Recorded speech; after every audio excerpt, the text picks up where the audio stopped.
Aloha and welcome to our tutorial on how to report a crime. Before we begin, a disclaimer.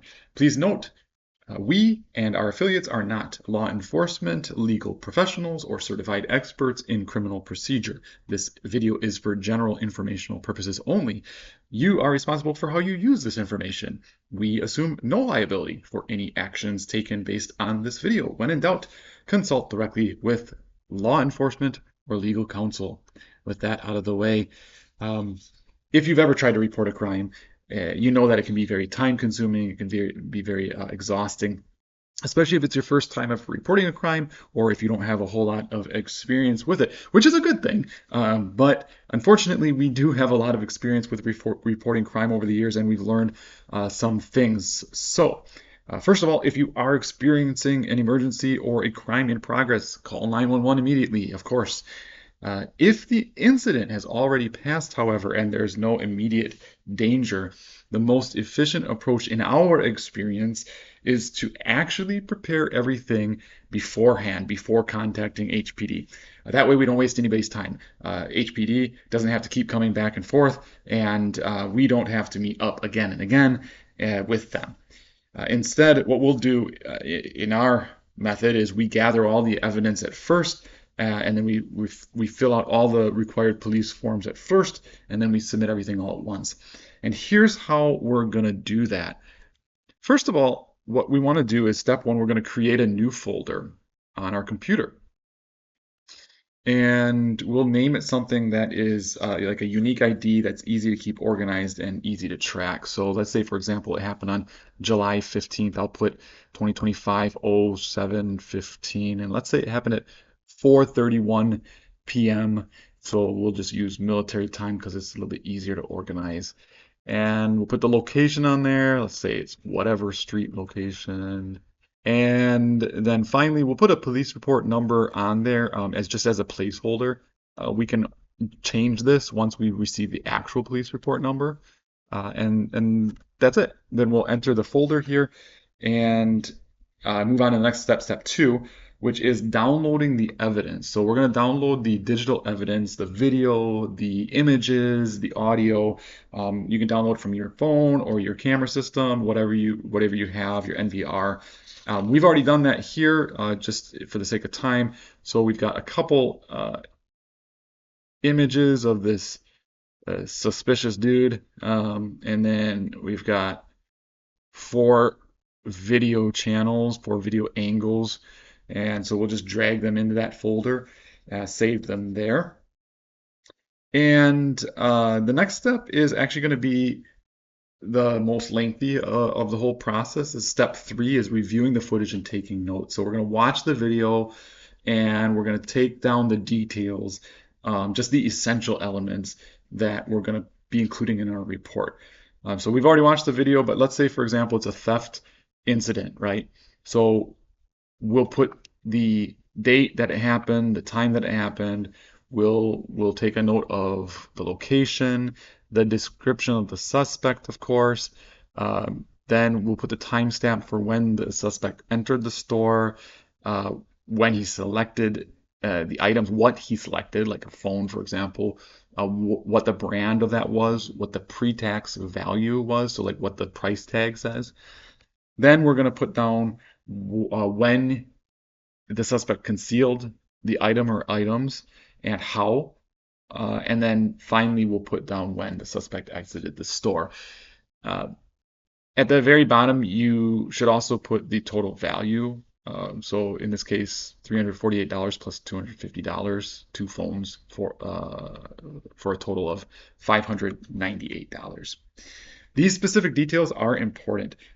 We got to make sure that we include these details, just these essential details, in a theft report. Now, if it's going to be some other type of incident like trespassing or vandalism or something else, we have a lot of different templates on our website. Link is in the description below. That's going to make it a little bit easier to kind of navigate so that you don't have to reinvent the wheel. And then I actually like to put these notes, I like to save them in this same folder just so I can keep track. We're not going to pass along these notes in particular. We're not going to pass these along to the police, but we will use them to fill out the official forms. And that's step 4. So step 4, we're going to fill out our first official form, which is called the HPD 252 statement form. So what I'll do is I'll go to our website. This is all on our website. And I'm just going to navigate to the police portal. And I'm going to navigate to report a crime.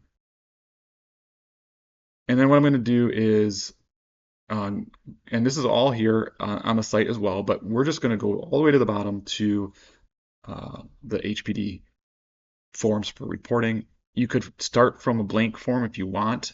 I'm going to start from a template since I've already, it's why do I need to redo it all if I can just plug and play? So I'm not going to put anything for report number or classification.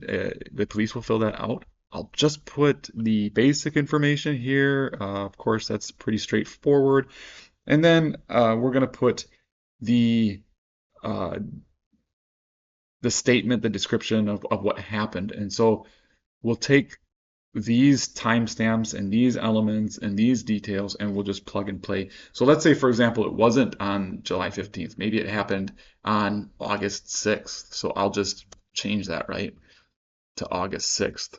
And then I'll change all these details according to what actually happened, right? But we're just going to change that back to July 15th because that's what we're doing here. See? And basically, we'll just plug and play. We'll just replace. So the next thing that we're going to do is at the bottom, we'll just put our name and I'll put 0 continuation pages because this was enough for me to just put those simple details.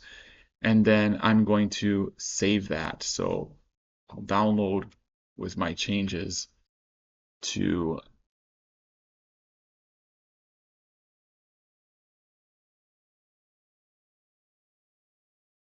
my folder here.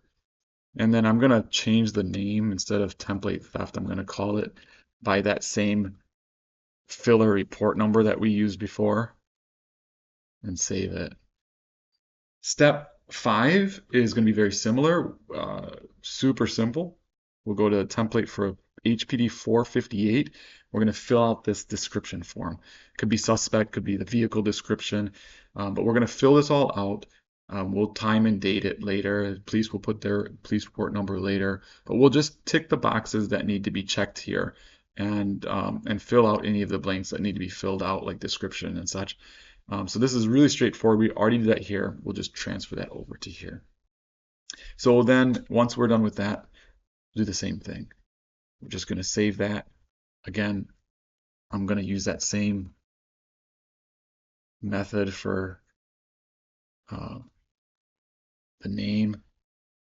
And then we're going to move on to step 6. Step 6 is the digital media evidence recovery form. And can take away that report number. Again, police will fill that out. We're going to fill out the basic information here, and then the DME, the digital multimedia evidence to be recovered. Well, we had 4 videos, we had 2 photos, and then we're also going to have something else because ours was a theft incident from a business. So we're going to have an electronic PDF file of the receipt for the value. So that's what we're going to go through in just a minute here. If you have a business and you have a theft, you'll need to basically create a copy of a receipt that shows the value of that item. And we will put under commercial recovery, we'll just put the relative information there. And if it's a residential theft, you would put that over here instead. Then we'll skip the DME recovered. That's for the police to fill out.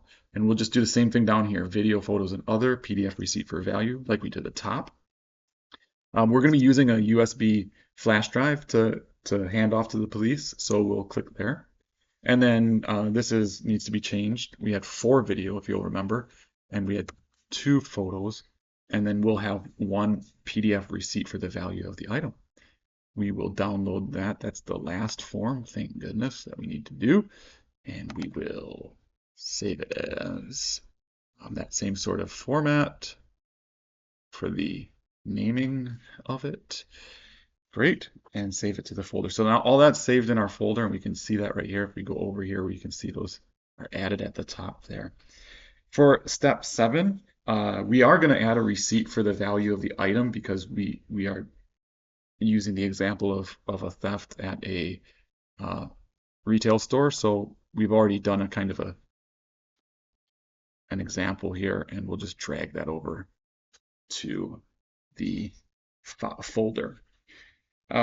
Step 8, we're going to want to print those forms that we filled out. So that's why we kept it open on the screen here. We're just going to go ahead and print them, and you want to print them to your local printer, and go ahead and print. After that, we're going to save the evidence, and what we're going to do is save it on a USB. So we're just going to drag these into our USB drive. So not the forms, but the 2 pictures, the 4 video, and the receipt for the value of item. Those ones are going to be dragged into the D drive.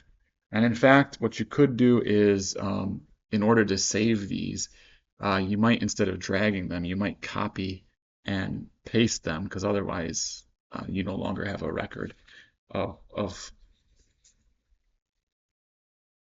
oh, maybe you do. Okay, even better.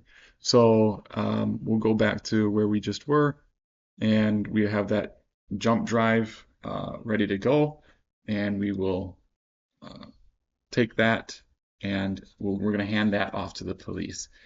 So finally, the next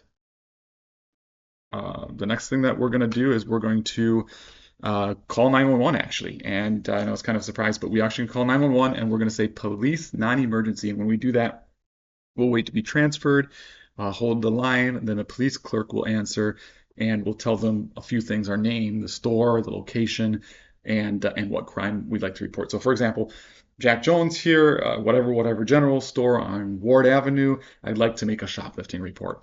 And then what they're going to do, the police officer is going to ask just a few questions and get your location more specifically, and then they'll send an officer.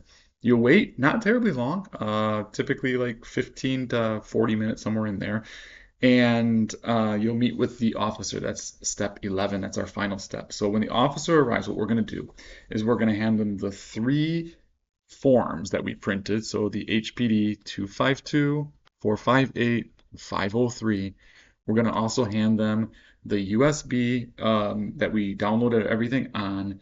And finally, we'll just briefly kind of explain what happened, and we'll let them read the HPD 252 so that they can ask any questions they need to ask. And at the very end, I would just say get a police report number. Make sure they give you a police report number, because then you can follow up with the police. You can call them and say, hey, just checking my status. And that's it. Making a police report does take a little bit of time and effort, but for us, it's worth it if it means helping out our neighborhood, and if it means making our community safer. So mahalo for joining us, and please do make those reports.